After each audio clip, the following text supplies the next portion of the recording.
12 to 15 goals. Man, that's a really good rookie season, in my opinion. Tyler? And I think that's super realistic because last season there were 16 NHL rookies who finished with more than 12 goals. So it's not like we're asking the world out of Dylan Holloway, and I'd go a step further and say none of these rookies had a chance to play with Connor McDavid or Leon Draisaitl at any points. And I'm not saying Holloway's spending all 82 games in the top 6, but if we're looking at a few extended looks on either one of those two guys' wings and maybe regular third-line minutes on top of that, I think a realistic expectation for Holloway would be something similar to like what a Dawson Mercer did in New Jersey, maybe even what an Anton Lundell was able to produce in Florida last year. So what are we looking at there? 17, 18 goals, 25, 26 assists, somewhere in the 42 to 45 point range, I think. If he gets 20 goals, Oilers fans should be thrilled with that. That'd be unreal. Dan, you're up. Then I got another question about Dylan Holloway. Yeah, I was just going to say, for me, I understand Oiler fans when they, we've been without a Calder Trophy finalist. The drought. We've had finalists, but never a winner. Never a winner. Nuge was a finalist, right? Nuge was a finalist. Jason McDavid was a finalist. Fucking Jason McDavid Arnott. didn't win. That's exactly why I was going to say, I feel like Oiler fans are deserved in wanting to force Holloway into the Calder conversation. And when you see what he's done in the preseason, I've admittedly only been able to watch one game so far, but the game that I did watch was the one that he had a hat trick. Yeah, it's been a challenge. But the hat trick that he had, those goals that he scored were goal-scoring goals. Like he was sniping. They weren't going in off his ass. Yeah, he was picking spots. So you're excited when you see that. And why not?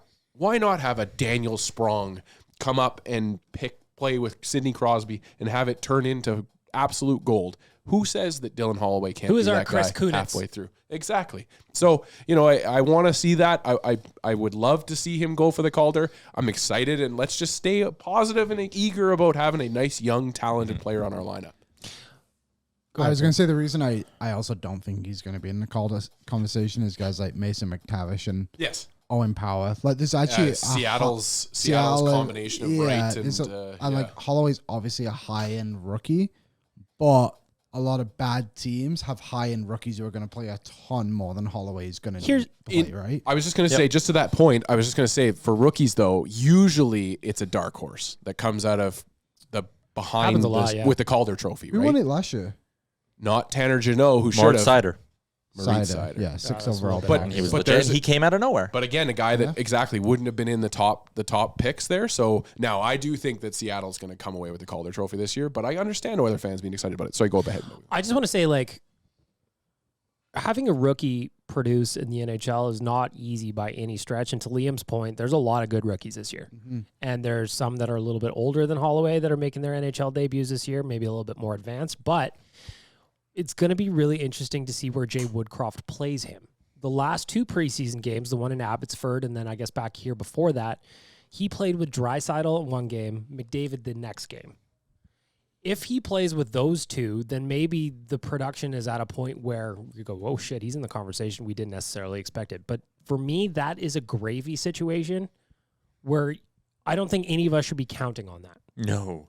But that's the nice part about this Oilers team is Holloway doing what he's doing and looking as good as he isn't us sitting here like wiping sweat off our foreheads being like, oh, thank God they got another top 9 winger. It's forcing us to have conversations like, okay, is Warren Fogle a 4th liner? What do they do with Puljujarvi?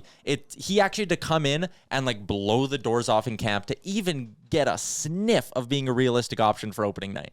I want to know what you think about Dylan Holloway. What should we expect from him in year 1? Hit us up, ONRadio podcast